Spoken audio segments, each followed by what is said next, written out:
From time to time, we'll do some of these refreshers. This episode is all about the GSA, your per diems, your housing stipends, how you use them, what to ask your recruiter as you're going through a pay package. Atlas All Access starts now.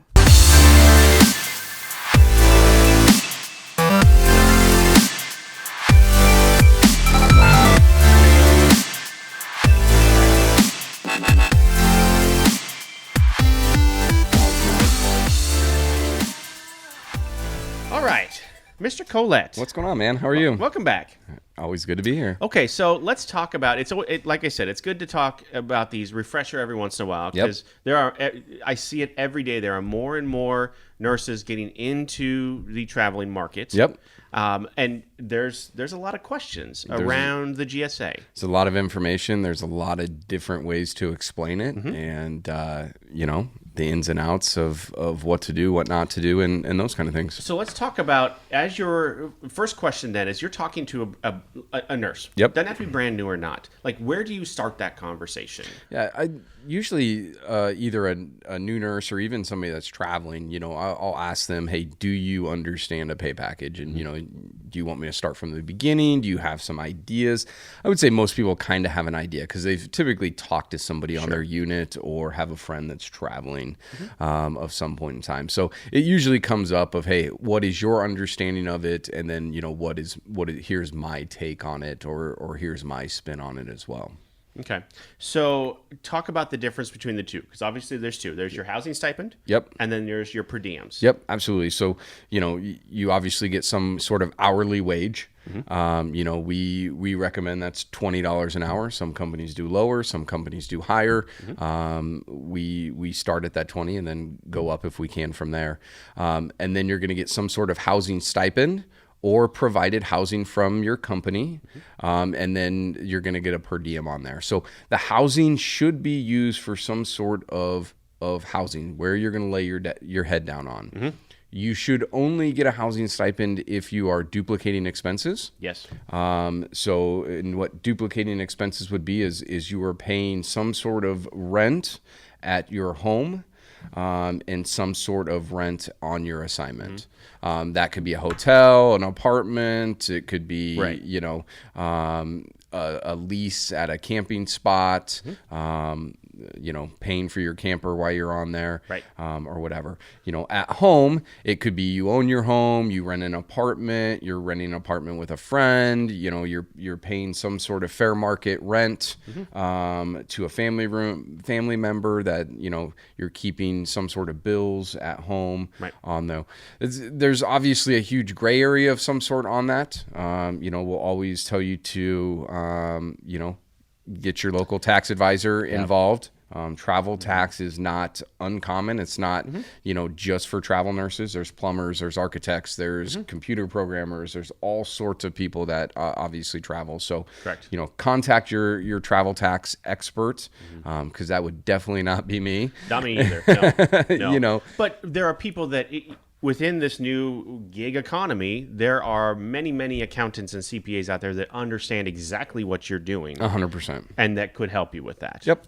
So that would kind of cover your housing stipend, and then your per diem would be any sort of food incidentals, anything like that. I mean, that could be toothpaste, toothbrush, hair products, food, clothing, all sorts of stuff on there. And I usually tell people to get one of those big old accordion file folder things, and anything you buy while you're on the road. Keep your gas receipts. Keep anything you buy at the store, whatever, keep those in there. Your tax advisor is probably going to want to see some sort of those, so you can show that you're doing those. So right, okay. So then, as a traveling professional, where they're not just going to take your word for it. Yep. Where can they find this information? Because it is public knowledge. It is public knowledge.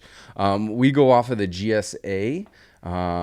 Which I don't know what that acronym stands for, government something. I should know this too. I don't. On there, but it's GSAgov. On there, there's like 7 tabs on the top, and you go to, I think it's trip planning. I believe so. Possibly. It's like the 4th one over, if I remember right. Dolan will find it, and he'll be running it over the top of this for Yep, us, so. Absolutely. You click down there, and the first one says travel per diems. and then you go down and you put your city and state that you're going to be staying in, and then it'll print out a maximum per day of a housing per diem, and then a maximum per day of per diems on there. The standard lowest level on there is, I believe, $92 a day, which is like $657 or something like that. And then the standard per diem is like $385. It's like $55 a day on there. So those would be the kind of minimums on there.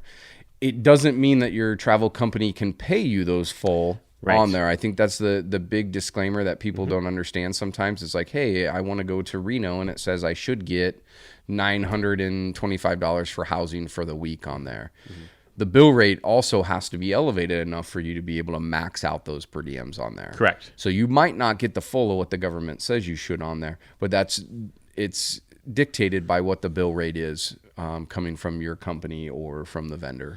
Well, you can certainly ask for that too. Now, whether or not your company will share that much information with you or not is completely up to them. But you could ask as you're going through that pay package, look, I want an hourly rate that's acceptable, $20 or more, and then the rest of it into the per diems and the housing stipend. Correct. So, and that's perfectly acceptable. Yep, absolutely. So, okay, so next question. For the longest time, please debunk this for me. You know where I'm going with this. The 50-mile rule, sure. Right? This has been around for 15 years. As long as I've been doing this, there have been people talking about the 50-mile rule. Yep. And I think the 50-mile rule is actually kind of fake within there. It's a lot fake, but that's... Yeah, I mean, it's really on there. And really what they're saying is, you go back to the term duplicating expenses. People that are driving from their home within 50 miles, I mean, shoot, a lot of people just within Omaha are commuting 25 miles just to the office and back every day. But going to the next town over from your home, and you're not duplicating expenses on there, you should not be paying them per diems. You should be paying them just a full hourly wage on there. Correct.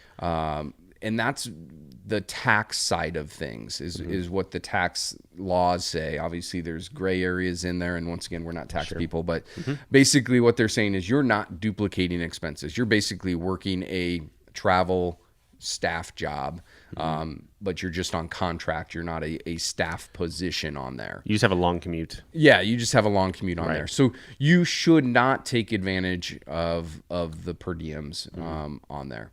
It is what it is. It's only a recommendation on there. The other kind of radius restriction on there is a lot of times hospitals will have a radius restriction of, hey, we won't take a traveler that lives within 50 miles, 75 miles. There was one in St. Louis that used to be 125 miles or 150. And the reason they do that is because they expect people to be in their float pool if they're within those 125 miles or whatever that radius was. Exactly. I can't remember what it is now. It was, so for a while, early on, and I know which system you're talking about, it was 200 miles. Yeah. So I would cut all the way over into like Jeff City, and you go up into Illinois, and it was tough. But you're right. They expected those people that were local, so to speak, to work in their own internal pool and not pay an elevated rate to an agency for a traveler. Correct. Which makes a lot of sense. Correct. And so I never really had to worry about that. I knew they were duplicating expenses because they were coming from over 200 miles away. Absolutely.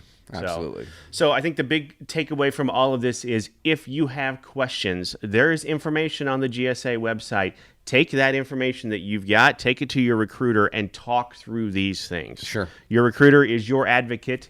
They are there to help you out. They're there to explain this. Yep. So as much as you understand what you're doing on your end, I expect our recruiters to understand every bit of that on their end without crossing the line into like, I'm going to give you tax advice. Yeah, right? Yeah, absolutely. And I always tell people, hey, this is what I know. This is what I've understand for doing this for, 5 years.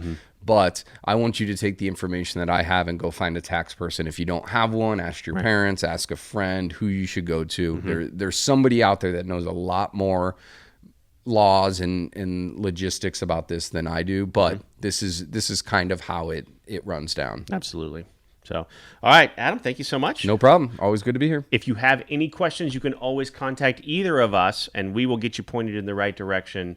Otherwise, there are lots of good sites out there that maybe have good information. K's Highway Hypodermics always has good information about this as well. So, all right. Have a great day. We'll see you next week.